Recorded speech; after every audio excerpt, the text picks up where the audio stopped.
November মাসটা মনে হয় আমারই জন্য, কারণ নভেম্বর মাসের ফার্স্ট যে 1 তারিখ সেটাতে আমার বার্থডে, 2 তারিখে আমাদের হচ্ছে হলুদের প্রোগ্রাম ছিল, আর 3 তারিখে আমাদের বিবাহবার্ষিক। এর জন্য আমার কাছে মনে হয় নভেম্বর মাসটা আমারই জন্য। আরেকটা আছে, সেটা হচ্ছে নভেম্বর মাসের 3 তারিখে আমার ভাগ্নির বার্থডে। সবার আমাদের ফ্যামিলি মেম্বার, আমার ভাস্তির সবারই নভেম্বর মাসেই বার্থডে। এর জন্য আমার নভেম্বর মাসটা আমার সবচেয়ে ফেভারিট একটা মাস। আমাদের কোনো প্ল্যান ছিল না যে আমরা নভেম্বর মাসে বিয়ে করব, হুট করে ফ্যামিলি সবাই রেডি হয়ে গেছিলো। যাই হোক, নভেম্বর মাসটা আমার সবচেয়ে ফেভারিট মাস, আমি বলতেই থাকছি। আর এইবার নভেম্বর মাস আমার জন্য বেস্ট একটা মাস। এটার জন্য একটা কোনো কারণ আছে, আর এবার বার্থডেতে আমার কাছে বেস্ট লাগছে। আমারই কোনো গিফট পায় নাই বা কোনো কিছু না, আমার কোনো কিছু প্রয়োজনও পড়েনি, কারণ সে আমার পাশেই ছিল। আর সবচেয়ে বড় কথা হচ্ছে বেস্ট গিফটটা খুব তাড়াতাড়ি পেয়ে যাব, এর জন্য এত বেশি খুশি। তো এইদিকে আমরা সবাই আজকের দিন মানে 3 নভেম্বরে বের হয়ে গেছিলাম, ভিডিওটা পরে আপলোড করা হচ্ছে। আমরা 3 নভেম্বরে বের হয়েছিলাম, 3জন মিলেই বের হয়ে ভাবলাম যে বাইরে কিছু খাওয়া দাওয়া করি। এখানে অনেকেই অনেক ধরনের কিছু বলবে যারা আমাদেরকে পছন্দ করে না। অনেকে অনেক ধরনের কমেন্ট করে বসেছে যে আমরা কোনো প্রোগ্রাম করি না, মানুষের বার্থডেতে যে ভিডিও করি বা এখানে সেখানে যে ভিডিও করি। কেন রে ভাই, এত কিসের কামড় আপনাদের?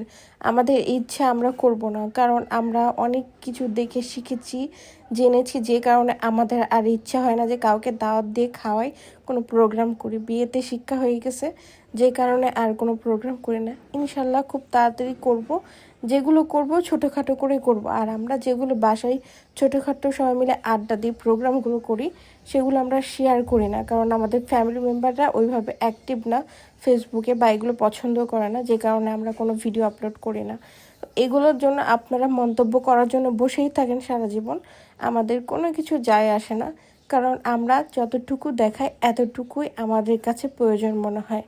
কারণ নজর বলেও কোনো কিছু আছে, অতিরিক্ত কোনো কিছুই দেখাইতে হয় না। বেশি কিছু দেখাইলে তখন কিন্তু বাসায় সবসময় ঝামেলা লেগে থাকে। আর এগুলো আপনারাই বলেন, অতিরিক্ত দেখালে কিন্তু আপনারাই উল্টাপাল্টায় সে কথা বলেন যে এই যে দেখাচ্ছে, ওটা সুখে আছে তাই দেখাচ্ছে, খারাপ আছে তাই দেখাচ্ছে। যে কারণে সুখে দুঃখে কোনো কিছু বেশি কিছু শেয়ার করি না, খুবই কম কিছু শেয়ার করি। আমি কোনো কিছু লিখে ছাড়লেও সেটাতে আপনাদের সমস্যা হয়। আমি কাউকে কোনো মিন করে কিছুই বলি না।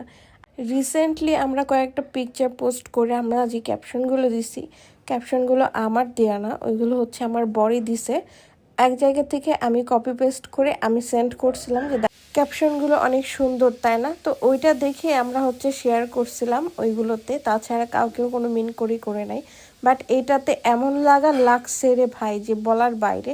যাকে বলি নাই সে তারও লেগে গেছে, আবার তার ফ্যান ফলোয়ারদেরকে তারও লেগে গেছে।